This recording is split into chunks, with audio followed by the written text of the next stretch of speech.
લોકસભાની ચૂંટણીને લઈને રાજકીય ગરમાવો જોવા મળી રહ્યો છે। અરવલ્લીમાં ભાજપ કાર્યાલય પર કાર્યકર્તાઓની ભીડ જામેલી જોવા મળી હતી। અરવલ્લીમાંથી ભીખાજી ઠાકુરના સમર્થકો કાર્યાલય પર પહોંચ્યા હતા અને ટિકિટ માટે અનિચ્છા સામે કાર્યકરોમાં આક્રોશ જોવા મળ્યો હતો। મોડાસા ખાતે મોટી સંખ્યામાં કાર્યકર્તાઓ ઉમટી પડ્યા હતા અને રાણા પ્રતાપના વંશજો છીએ તેવા નારાઓ સાથે કાર્યકર્તાઓએ આક્રમકતા દેખાડી હતી।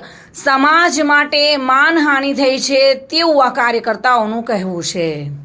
જ્યારે ભીખાજી ઠાકોરના સમર્થકો કાર્યાલય પર ઉમટી પડ્યા હતા। ભીખાજી ઠાકોરના નિવેદનના કારણે કે તેઓએ પોતાની ઉમેદવારી પાછી ખેંચી છે, આવા સમાચાર સોશિયલ મીડિયામાં વાયરલ થતાં જ અરવલ્લી ભાજપના કાર્યાલય પર મોટી સંખ્યામાં કાર્યકર્તાઓની ભીડ જોવા મળી હતી અને નારાઓ સાથે કે પોતે રાણા પ્રતાપના વંશજ છે તેવું આ કાર્યકર્તાઓએ જણાવ્યું હતું। આ અત્યારે પરિસ્થિતિનું જે નિર્માણ થયું છે, પોત લોકસભા સાબરકાંઠા બેઠકમાં ઠાકોર ભીખાજી દુધાજીને ભાજપ તરફથી ટિકિટ ફાળવવામાં આવી હતી।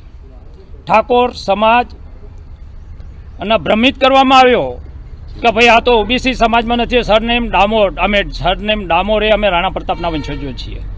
હું સમગ્ર ડામોર સમાજના એક ઠાકોર સમાજના પ્રમુખ તરીકે આપને નિવેદન કરવા માગું છું।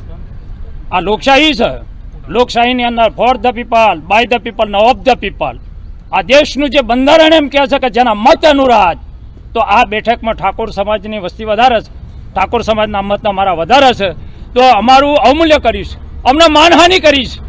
માનહાનિ એટલા માટે કહે કે સરનેમ ડામોર જે છે એ ઓબીસીમાં ગણાતા નથી, એટલે અમારું જબરજસ્ત ડામોર સમાજનું માનહનન થયું છે। અને જેવી જ આ સોશિયલ મીડિયામાં ભીખાજી ઠાકોરના ઉમેદવારી પાછી ખેંચીના સમાચાર વાયરલ થયા છે ત્યારથી જ લોકોમાં આક્રોશ જોવા મળી રહ્યો છે અને કાર્યકર્તાઓ કાર્યાલય પર જોવા મળ્યા હતા। મોટી ભીડ જામી હતી, કાર્યકર્તાઓમાં આક્રોશ જોવા મળી રહ્યો છે।